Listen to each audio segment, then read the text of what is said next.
नमस्कार साथियों, मेरा नाम है आर के सिंह। संस्कृति आईएएस के सरकारी योजना एवं कार्यक्रम में आप सभी का स्वागत है। इस सीरीज के अंतर्गत आज के एपिसोड में जिस टॉपिक की हम चर्चा करने वाले हैं वो है BGO-NXT। ये चर्चा में है तो देखेंगे कि आखिर ये चर्चा में क्यों है और इससे जुड़ी हुई जो भी महत्वपूर्ण बातें हैं उन पर भी हम चर्चा करेंगे। चलिए देख लेते हैं। सबसे पहले बात कर लें कि आखिर जो BGO-NXT है ये पहल चर्चा में क्यों है। तो देखिए, अगर हम मिनिस्ट्री ऑफ टेक्सटाइल की वेबसाइट पे जाएंगे तो यहाँ पर आपको इसके बारे में न्यूज़ देखने को मिलेगी। अगर देखें कि आखिर यहाँ पर क्या लिखा गया है BGO-NXT के बारे में, तो देखिए न्यूज़ है, union minister of textile Shri Giriraj Singh launches India's first fashion forecasting initiative BGO-NXT। ये आपको यहाँ पर देखने को मिलेगा। इसके साथ ये भी कहा गया है fashion industry to benefit from BGO-NXT AI and EI यानी artificial intelligence and emotional intelligence based trend insight Shri Giriraj Singh, ये कहा गया है यहाँ पर। और ये खास तौर पे देखें तो जो BGO-NXT पहल है ये टेक्सटाइल या कपड़ा मंत्रालय के द्वारा लॉन्च किया गया है, जिसमें ये कहा गया है कि केंद्रीय कपड़ा मंत्री श्री गिरिराज सिंह ने भारत की पहली फैशन पूर्वानुमान पहल BGO-NXT का शुभारंभ कर दिया है।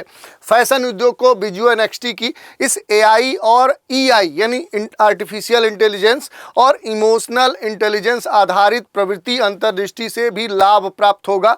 ये किसका कहना है? तो जो देश के कपड़ा मंत्री या कपड़ा मंत्रालय के तहत जो काम करने वाले मंत्री हैं माननीय श्री गिरिराज सिंह का। तो चलिए थोड़ा सा इस BGO-NXT पहल के बारे में भी हम देख लेते हैं। यह भारत की पहली प्रवृत्ति अंतर्दृष्टि और पूर्वानुमान वाला पहल है। इस कारण से खास तौर पे ये चर्चा का विषय बना हुआ है।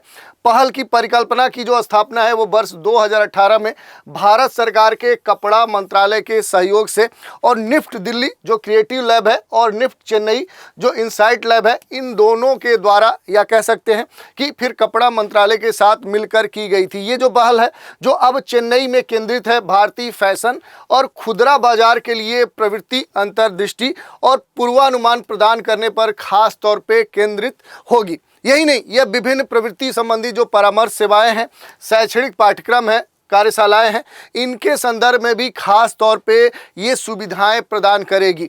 अब थोड़ा सा इस पहल के कार्य की हम चर्चा कर लेते हैं। तो देखिए, भू विशिष्ट प्रवृत्तियों की पहचान करना इसमें शामिल किया गया है। इसके साथ मानचित्रण और उनका विश्लेषण करना भी शामिल है, जो भारत की सकारात्मक बहुलता, सांस्कृतिक विविधता और सामाजिक आर्थिक बारीकियों को प्रतिबिंबित करते हुए व्यापक प्रवृत्तियों और अंतर्दृष्टि को एकीकृत करता है। यही नहीं, यह फैशन प्रवृत्ति की जानकारी भी प्रदान करेगा। पूर्वानुमान उत्पन्न करने पर AI यानी आर्टिफिशियल इंटेलिजेंस के साथ इमोशनल इंटेलिजेंस को भी जोड़ेगा। ये महत्वपूर्ण बात कही गई है। जो पहले परंपरागत तरीके थे उसमें खास तौर पे जो वैज्ञानिक या जो प्रौद्योगिकी है उसको शामिल करते हुए इसमें AI और EI दोनों का खास तौर पे संयोजन देखने को मिल सकता है। अब थोड़ा सा ये जो पहल है BGO-NXT, इसके महत्व की चर्चा कर लेते हैं। तो देखिए, पूर्वानुमान क्षेत्र में भारत के प्रवेश से कई सारे लाभ मिल सकते हैं। जैसे वैश्विक पूर्वानुमान एजेंसियों पर निर्भरता कम हो जाएगी। भारतीय फैशन जो उपभोक्ता हैं इनके बारे में अद्वितीय जानकारी मिल सकती है। खास तौर पे जो महत्वपूर्ण जानकारियां होती हैं, यूनिक जो इन्फॉर्मेशन होती है वो मिल जाएगी।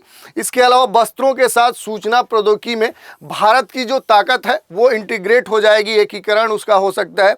और इसके साथ कृत्रिम और मानवीय जो बुद्धिमत्ता है यानी आर्टिफिशियल जो इंटेलिजेंस है, इमोशनल इंटेलिजेंस है, इन दोनों को इंटीग्रेट करने में भी मदद मिलेगी और इसका फ़ायदा भी मिलेगा। ये बात कही गई है इस पहल के संदर्भ में। इसके साथ ही ये भी कहा जा रहा है कि बुनकरों, निर्माताओं, खुदरा विक्रेताओं, घरेलू जो व्यवसाय करने वाले हैं, घरेलू जो डिजाइनर है, इसके अलावा जो बहुत सारे फैशन ब्रांड हैं उनकी सहायता के लिए जो रिपोर्ट है वो BGO-NXT पोर्टल के माध्यम से हिंदी और अंग्रेजी दोनों में उपलब्ध होगी। तो इनके लिए भी क्या है कि खास तौर पे ये लाभकारी हो जाएगा।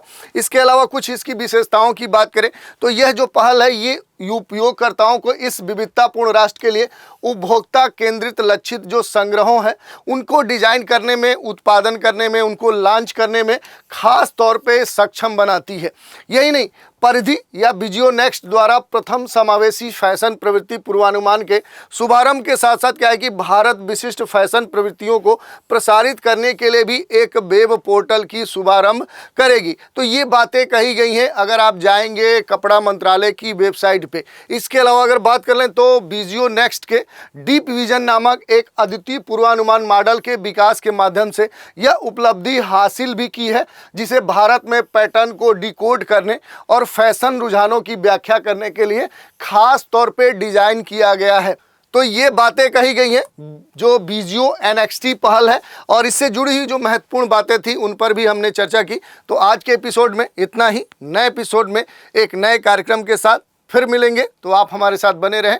इसके लिए धन्यवाद।